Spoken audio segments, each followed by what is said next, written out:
48% of women gain too much weight during pregnancy. You are a new mama. This is the last thing you need to worry about.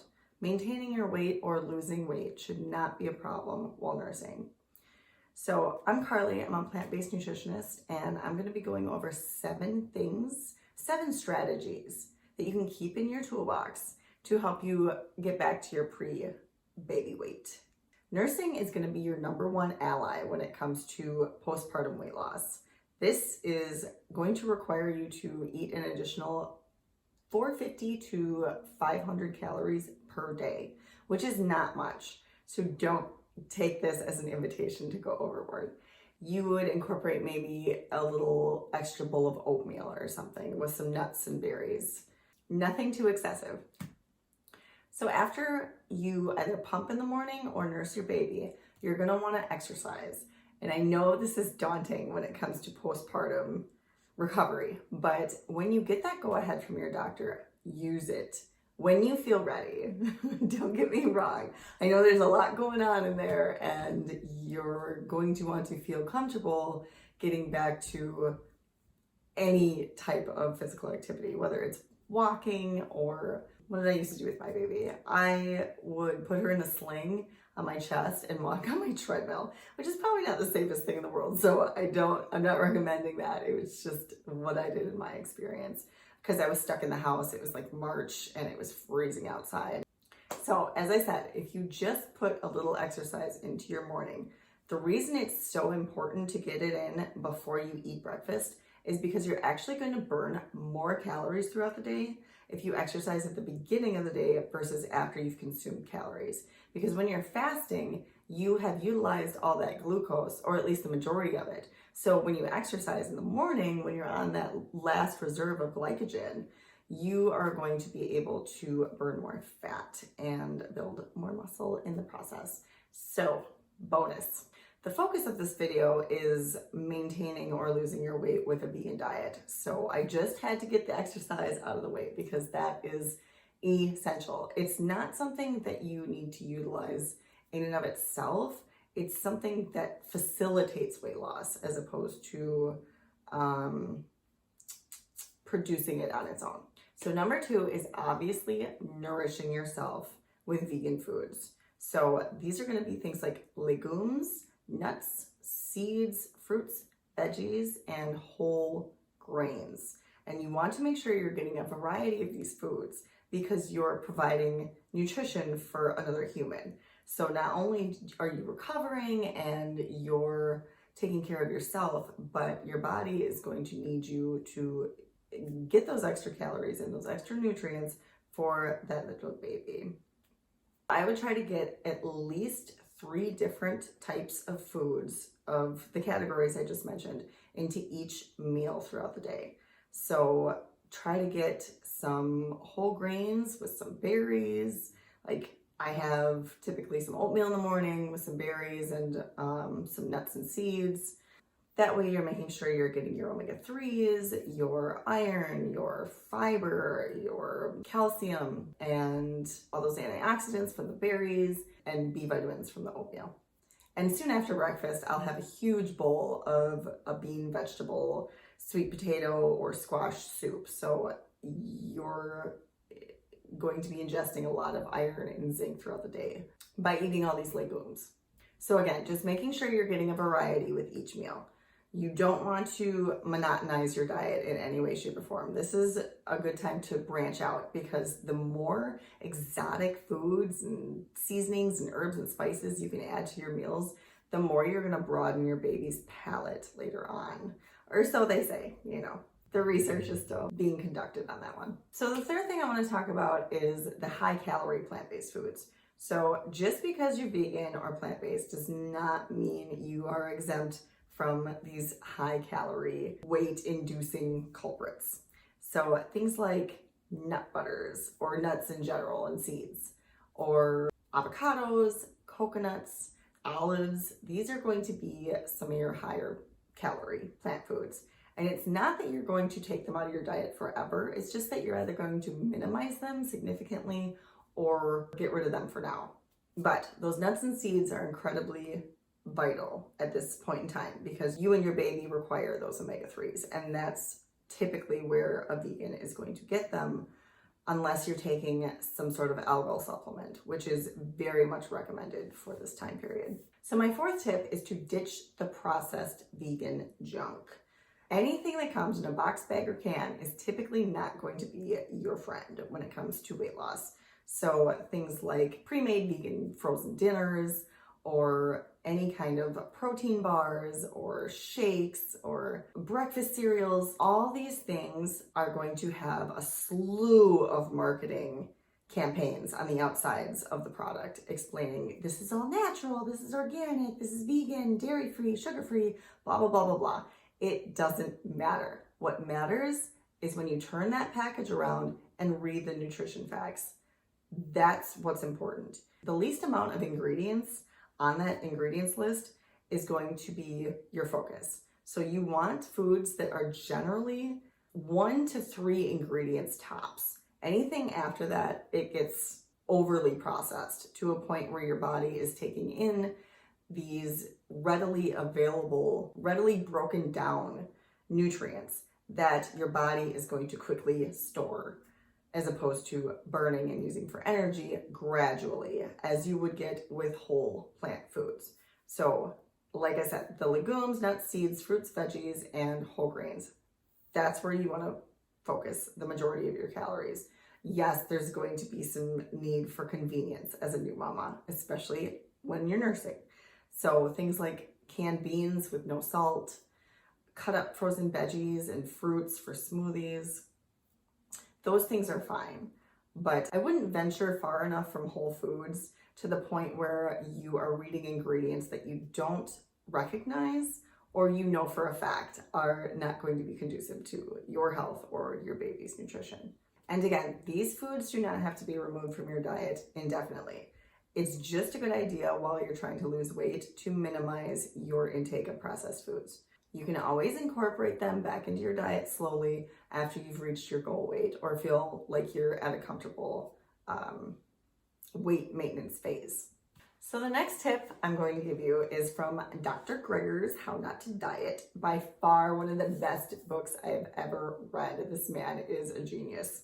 So he goes over these 21 tweaks in his recommendations at the end of the book, and it has been a complete game changer. I had no idea seasonings and herbs and spices could be so conducive to weight loss, but he goes through all of the science and the scientific research that explains why these produce the results that they produce and how you can benefit from them. And they're incredibly good for you. So things like cumin, garlic powder, nutritional yeast, cayenne pepper, what's the last one? Ginger. These are all things that you're going to want to incorporate into your diet on a regular basis. And it's only minute amounts. Most of them are like a half of a teaspoon. You can't even taste it.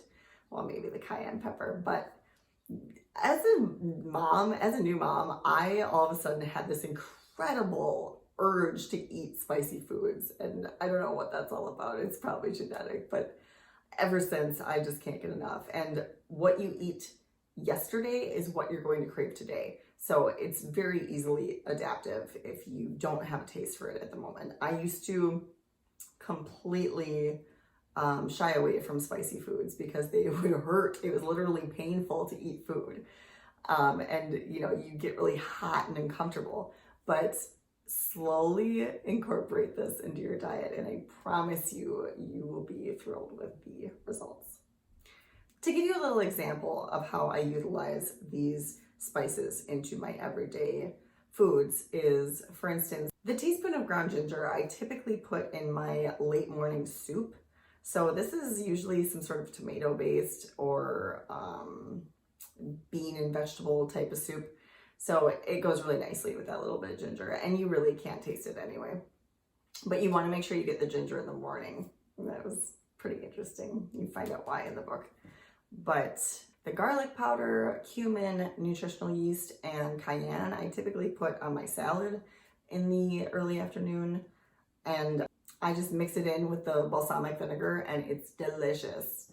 And I literally eat a salad every afternoon. So I'm super boring like that. But that's another great weight loss tip from Dr. Furman, Dr. Clapper, and several other plant-based pioneers have consistently shown that a giant salad every day is going to be your bread and butter when it comes to a vegan or plant-based diet, especially when you're trying to lose weight. Okay guys, so this is literally what I do every day with my salad. First, you need a tablespoon of flaxseed. I always make it heaping. And then Dr. Greger's recommendations are to have you can tell I use this all the time, 1 teaspoon of ginger, but you want that in the morning. So I'm not gonna put that in my salad, but you only need this much ginger. For the turmeric, this is strictly for health. It has nothing to do with weight loss per se, but this is really good for reducing inflammation, which has a tendency to promote weight gain. The more anti-inflammatory components you can include in your diet, the better. So you only need a 1/2 teaspoon, but I always make this one heaping too. It tastes kind of earthy, I guess you would say. They use it in a lot of Indian cuisines, but at first, I'm not gonna lie, it kind of tastes like dirt. But after a while, you really start to gain a taste for it. So there's the turmeric, and whenever you use turmeric, you're also going to want to use pepper. I like fresh ground pepper. You only need a couple kernels. This actually improves the bioavailability, or the ability for your body to digest and break down the turmeric and ultimately absorb the turmeric. Dr. Greger also recommends 2 teaspoons of nutritional yeast. Again, it's really not that much. Here's a single. And here's the second. This stuff is interesting. It kind of smells cheesy. It reminds me of that popcorn I used to eat when I was a kid that had those cheese flakes. Okay, so next I have the cayenne pepper. You can tell we use a lot of that. And you only need a 1/2 teaspoon. So I'm sure you're aware this stuff is very spicy. So again, these are very little amounts. And you just kind of sprinkle that on your salad. Okay, next I have crushed red pepper, and you really don't need a lot of this. It's kind of like the cayenne. Just sprinkle it a little bit and you're good to go. And then a 1/4 teaspoon of garlic powder. So it's really not much at all. I like to add a lot more than that. Not that my boyfriend appreciates that. And last, we have cumin. So you're gonna want 1 teaspoon of the cumin. And this stuff is delicious. You can use it on Mexican cuisines, Indian cuisines. I put it on just about everything. My daughter loves it. So in How Not to Diet, he also discusses the benefits of balsamic vinegar. So I always top it with this. So you always want to use some kind of vinegar on your salad and with each meal that you eat throughout the day, because that's also going to improve your body's ability to regulate blood sugar and improve inflammation and promote lean body mass. So there you have it. So the 6th thing I want to mention is fasting. It's recommended that everyone should fast between 12 to 16 hours per day for health benefits. And this is incredibly conducive to weight loss, as you can imagine. I typically eat anywhere between 9 and 11 o'clock for my first meal, and it's a giant meal. So I usually don't eat again until the early afternoon, and I eat a lot of legumes. So that keeps me feeling satiated all through the day or all through the evening. So it's actually a lot easier than you might think, and your body adapts and you get used to it. And it's done wonders for my sleep and my digestion, and I suffer from an autoimmune condition, so it gives me that time to recover during the night as opposed to digesting.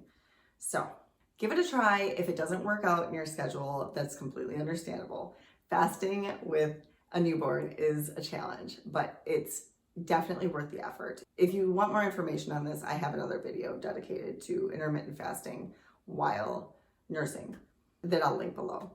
And finally, be consistent with your nursing schedule. This is crucial for not only your baby's nutrition, but for all the benefits you get as a breastfeeding mama. So the longer you breastfeed, the more you can maintain your weight, the more you reduce your risk of getting breast cancer later on in life. It's very advantageous on every level. The only drawback to nursing is obviously the inconvenience, the pain, the struggle, and the stress. But it's so worth it. I've been doing this almost 2 years now, and yes, there have definitely been some times when I wanted to throw in the towel. But for the most part, I just love watching my baby, and having that connection is just, it's beautiful. So when I first started, it was nursing literally every 2 hours, like they typically recommend. And then that reduced at about 3-4 months to maybe 3-hour increments. And by the time she was 6 months and starting to incorporate solids, it was down to about 5 or 6 times a day. Currently, I am nursing 4 times a day, and I've been doing that for at least a year and a half almost. So just to give you a little feel for what you're getting yourself into if you're in it for the long haul. And there are so many reasons to breastfeed your baby until they're 2 years of age. So if you want more information on that, be sure to look up Brenda Davis or Joel Furman's websites, and they will explain the information on those topics. To recap, exercise in the morning before you eat. Nourish yourself with healthy plant-based foods. Try to stay away from those high-calorie plant-based foods, at least while you're trying to lose weight. Also, be cognizant of those processed foods and try to minimize those as much as possible. Dr. Greger's little tweaks in his diet book. And last but not least, nurse your baby consistently. I hope these tips were helpful. I was a ridiculous 154, I believe, pounds at the beginning of my pregnancy, because I took pregnancy as permission to just eat whatever I want whenever I wanted to. And so many people tell you, oh, if you're craving it, it's probably something your body needs. Well, you know what? My body does not need peanut butter M&Ms, and it does not need vegan cookies and cakes. That's not how biology works. You're going to crave high-calorie foods, period. It doesn't mean you have to act on them, and I certainly did. So during that time period, I realized I needed to make some changes. So what I did was I removed the oil, the salt, and the sugar. By the end of my pregnancy, I had only gained 9 pounds from start to finish because I was able to lose that weight. If you're interested in more information on losing weight while you're pregnant, you can check out my other video. I'll link it down below. I hope this video was helpful. If you liked it, make sure you give it a thumbs up, and I will see you in the next video.